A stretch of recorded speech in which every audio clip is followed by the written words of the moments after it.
Hi, I'm Drew. Welcome to the Beggars Woodshop. A while back I did a video on this thing, the accessory shelf, and I tell you folks, I like it. I really do like it. All the stuff I need is up off the ground, but if I'm not using it in the main machine.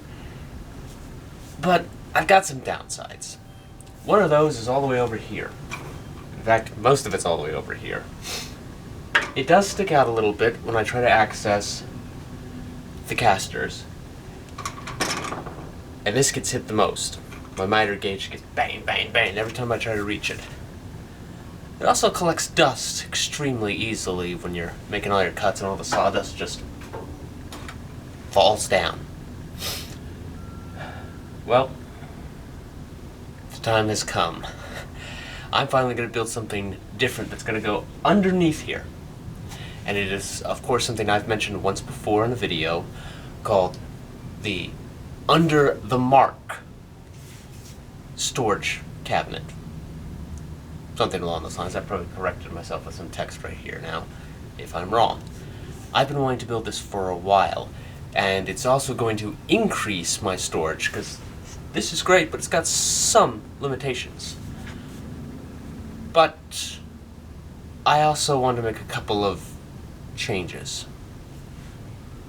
If you look at the original plan, which is now being shown to you on screen, this is what it's supposed to look like. It goes underneath the bench tubes. In fact, those bench tubes just fit right in, right there. And even there's a piece to go over the bench tubes, so it can all be one unit. You can set this up with casters in the future. There's doors in the front, doors in the back. But I want to make a change, ladies and gentlemen. Well, should I say, a few changes. I discussed these in my previous video about Shopsmith storage. Well, here it is. I'm going to eliminate the doors in the back, so it's just the double doors in the front, as well as the single doors for the shelf system, which I'll do slightly different. You'll notice I've also reduced the height on the sides so that it's more mobile around the Mark V. There won't be casters on this thing this time, but that doesn't eliminate the possibilities of the future. Now, I've already gotten my wood, which is also a little bit against plan. The plan calls for 1/2-inch plywood, and I got 5/30 seconds. Excuse me, no. I'm mixing myself up.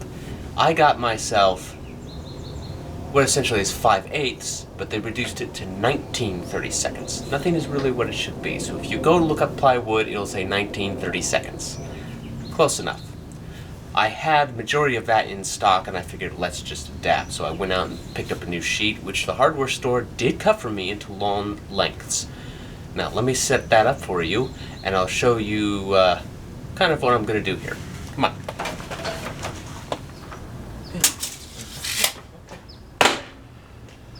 I'm all set up to do my first cut. Everything's already pre-cut at 16 inches, because the hardware store could do that for me. You gotta fit a sheet of plywood into a vehicle that can't fit a sheet of plywood? See if they can make a couple of cuts for you. At best, Home Depot will at least make 2. I'm ready to make my first cut of the first piece, but before I go chopping and hacking, we gotta take a minute to talk about safety. Read the manuals that come with your power tools. The more you understand and follow those safety rules, the less likely you are to cause personal injury either to yourself or someone else. Hearing protection is a must. We don't want to go deaf while we're still young. Of course, the greatest protection we can take? Eye protection. You will be thankful the day these come in handy. Let's just hope it never does. First piece I'm going to cut here is actually going to be one of the sides. In fact, after I cut this side, I'll cut the next side and we'll go from there. Alright, let's get started.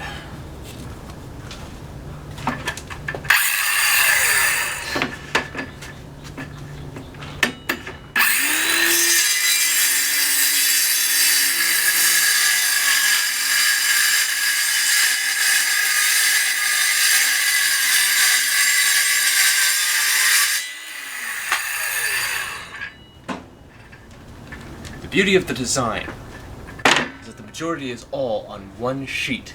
No sheet of plywood goes to waste. Pretty cool.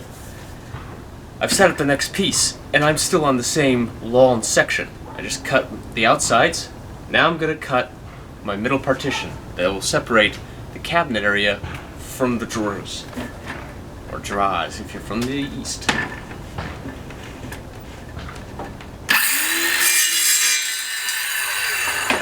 Caught myself. Were you paying attention too?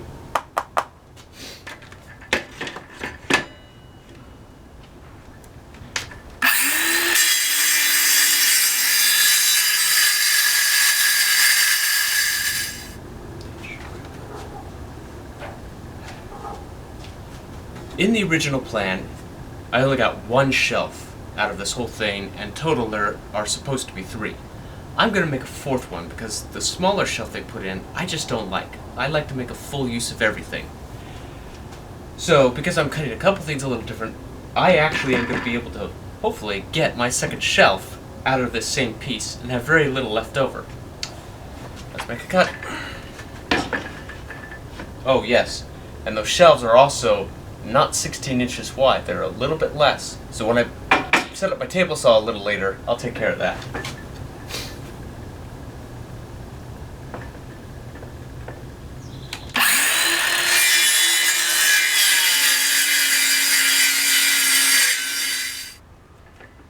The piece I'm cutting now are for the top and the bottom. After cutting these two, I go on to the next piece, which again is just repeat, repeat, repeat. Cutting the doors, the remaining shelves, and the piece on the back.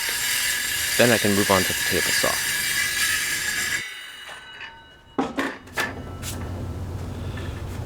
One last cut to make.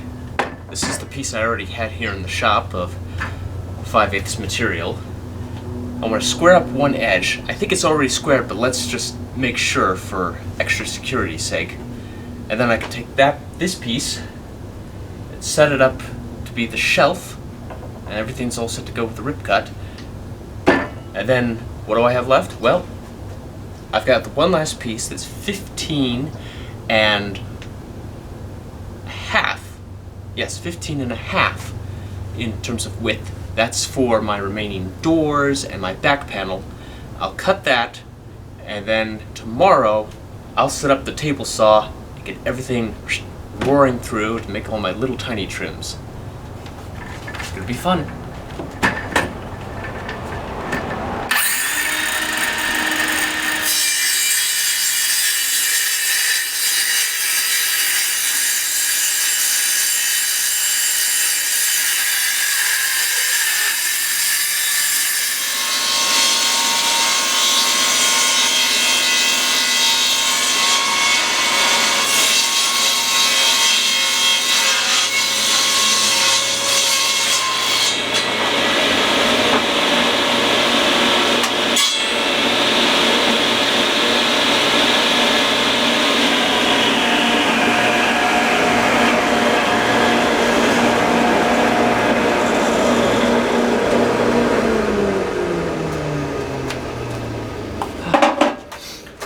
Hi there.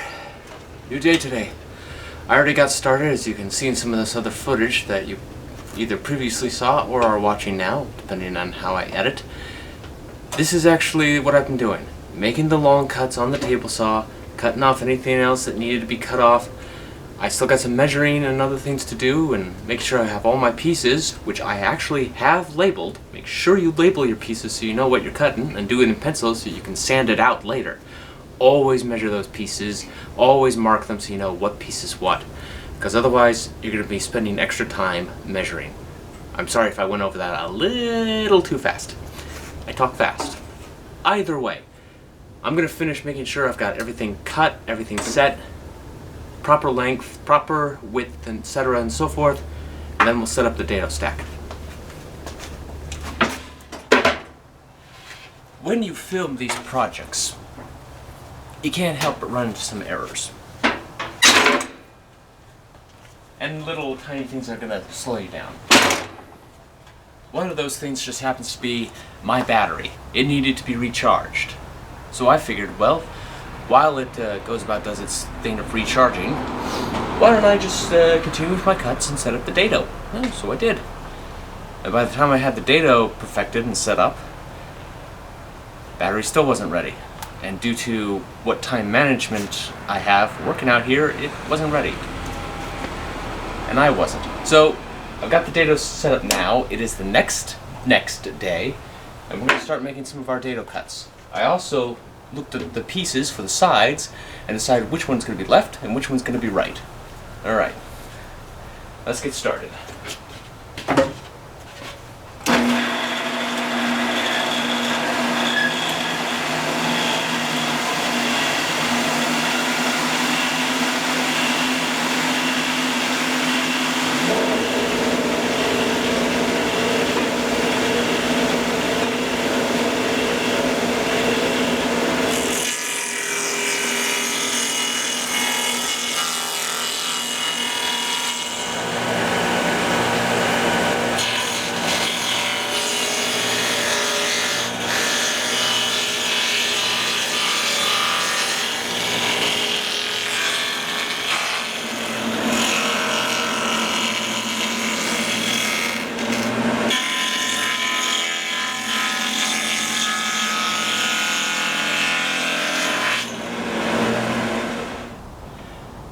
I've done a partial assembly of the cabinet. I still have dados to cut on the middle partition, but I want to do this just to check to make sure that everything's kind of aligning properly. I'm working on some finer details, maybe a little sanding, but essentially you can see it's coming together. Now, I'm running to the end of my time I have available here in the shop, so I'm going to have to move the vehicle, put everything back, but I'm going to do as much as I can, maybe even put the vehicle in a different spot so I can keep working. Hopefully when you next see me pick this up, I'll be working on the drawer setup and show you my mistake. Let me get to it. Hey everyone, I just want to take a pause here from whatever it is I'm working on, just to say one thing. Thank you. Thank you for your support of this channel, from your likes, your comments, your subscriptions, your views, and sharing this out there with other people. I thank you. You've helped this channel grow. If it wasn't for you guys, I don't know what I'd be doing. Of course, I'd also like to thank those of you who have supported in other ways, from equipment, be it here for the shop, or for being able to film these projects, as well as those who have contributed financially. There's a GoFundMe link down in the description below, so thank you to all of you who have contributed that way, but also personally, those of you that know me. So again, thank you, ladies and gentlemen. Thank you for helping this channel grow, and I hope to continue to bring you content that you enjoy. Now, let's get back to whatever it is I'm doing.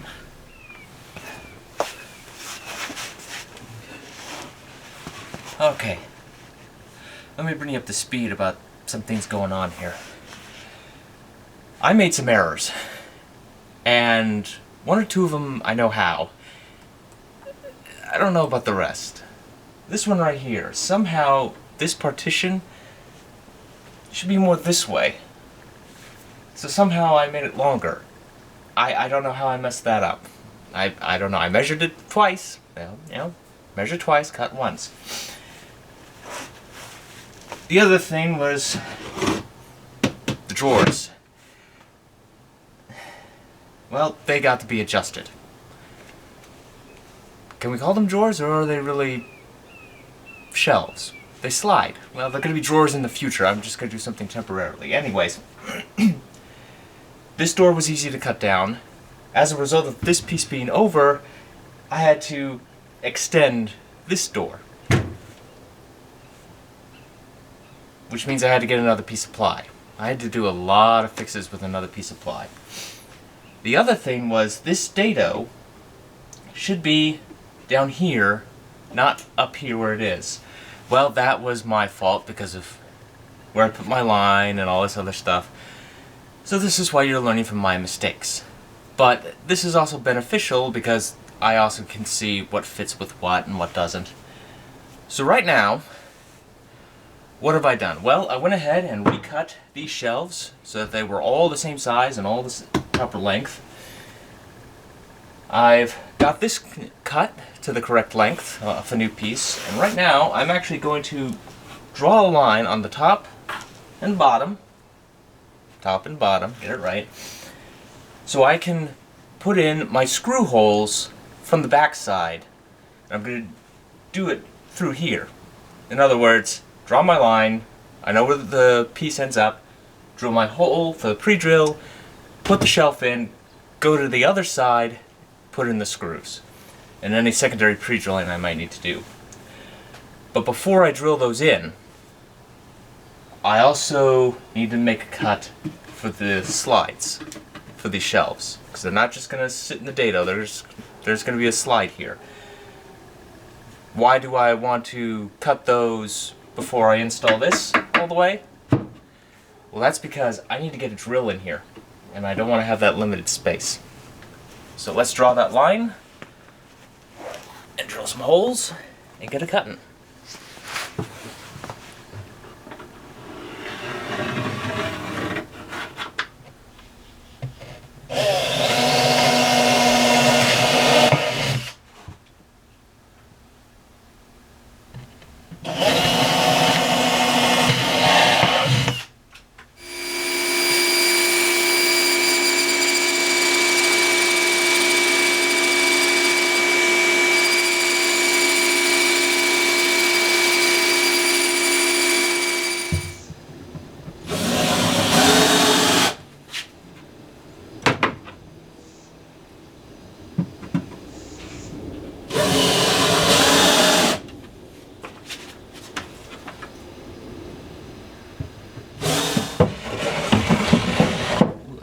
Beautifully. I wanted to show you the installation of these things. There was no good camera angle, but they're in. They're very nice. I'm gonna have to do a little modifying, but otherwise it's okay.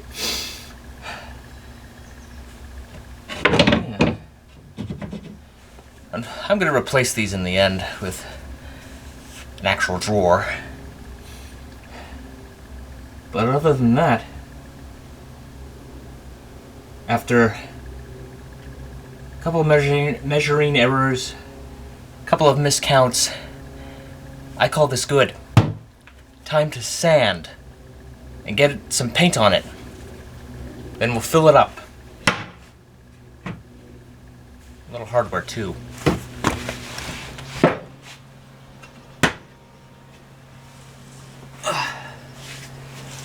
Finished.